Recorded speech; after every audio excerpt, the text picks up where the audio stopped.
চট্টগ্রাম কক্সবাজার মহাসড়কে পৃথক দুটি সড়ক দুর্ঘটনায় অন্তত 17 জন যাত্রী আহত হয়েছেন। বুধবার 6 আগস্ট সকাল 9টার দিকে এসব দুর্ঘটনা ঘটে। প্রথম ঘটনাটি ঘটে পটিয়ার শান্তিরহাট থানার মহিরা মোহাম্মদিয়া তৈয়বিয়া নুরানি দাখিল মাদ্রাসার পাশের এলাকায়। চট্টগ্রামমুখী একটি যাত্রীবাহী বাস নিয়ন্ত্রণ হারিয়ে রাস্তার পাশে খাদে পড়ে যায়। এতে অন্তত 15 জন যাত্রী আহত হন। বাসটিতে ব্যাংক ও বিভিন্ন প্রতিষ্ঠানের কর্মকর্তা কর্মচারীরা ছিলেন বলে জানা গেছে।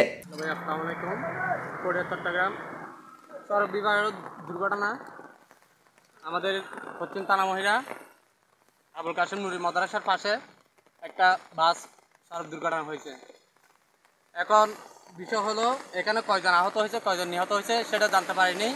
এখন 10:34 গাড়িটা তোলা নেওয়া হয়েছে এখানে, তার বিনিময়ে আমরা দেখতে আসছি। এখানে প্রত্যক্ষদর্শীরা জানান, দ্রুত গতির একটি গাড়িকে পাশ কাটাতে গিয়ে বাসটির চালক নিয়ন্ত্রণ হারিয়ে ফেলেন। আহতদের মধ্যে কয়েকজনকে পটিয়া উপজেলা স্বাস্থ্য কমপ্লেক্সে প্রাথমিক চিকিৎসা দেওয়া হয়েছে এবং গুরুতরদের চট্টগ্রাম মেডিকেল কলেজ হাসপাতালে পাঠানো হয়েছে।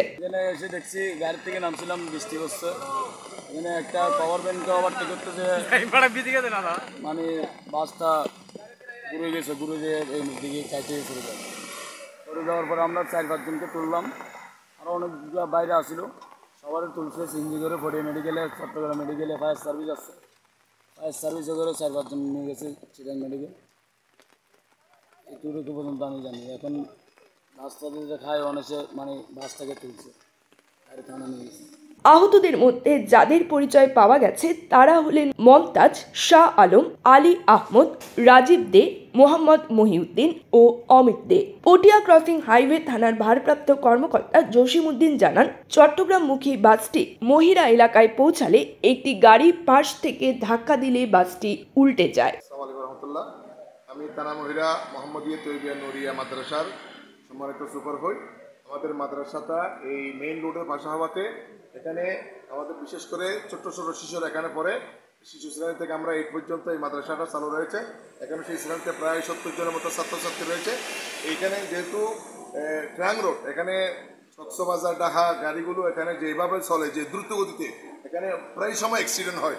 সেই জন্য আমরা চাচ্ছি, আমাদের জোর দাবি হচ্ছে, গোটা এলাকাবাসী এবং ছাত্রছাত্রীদের দাবি হচ্ছে, আমাদের মাদ্রাসার সামনে একটা যাতে ব্রিগেড দেওয়া হয়, যাতে ছাত্ররা সুন্দরভাবে পারাপার করতে পারে, গাড়ি যাতে একটু স্লো চলে।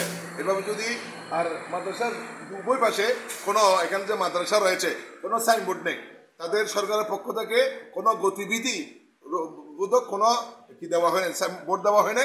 সেই জন্য আমি উভয় পাশে, মাদ্রাসার উভয় পাশে গতি বোধক বিধক একটা কি দেওয়ার জন্য, সাইনবোর্ড দেওয়ার জন্য আমি সরকারের প্রতি এবং সড়ক বিভাগের প্রতি অনুরোধ জানাচ্ছি। একই দিনে সকাল 9:40 দিকে পটিয়া বাইপাসের কচুয়া মহাজন রোড এলাকায় বিজি ট্রাস্টগামী শিক্ষার্থীদের একটি বাস ও হানিফ পরিবহনের একটি যাত্রীবাহী বাস মুখোমুখি সংঘর্ষে জড়ায়। এতে বিজি ট্রাস্টের বাসে থাকা 2 জন ছাত্র আহত হন। তাদের পটিয়া উপজেলা স্বাস্থ্য কমপ্লেক্সে প্রেরণ করা হয়। পটিয়া হাইওয়ে পুলিশের সার্জেন্ট আলাউদ্দিন বলেন, এই ঘটনাতেই উদ্ধার কাজ চালায় হাইওয়ে পুলিশ।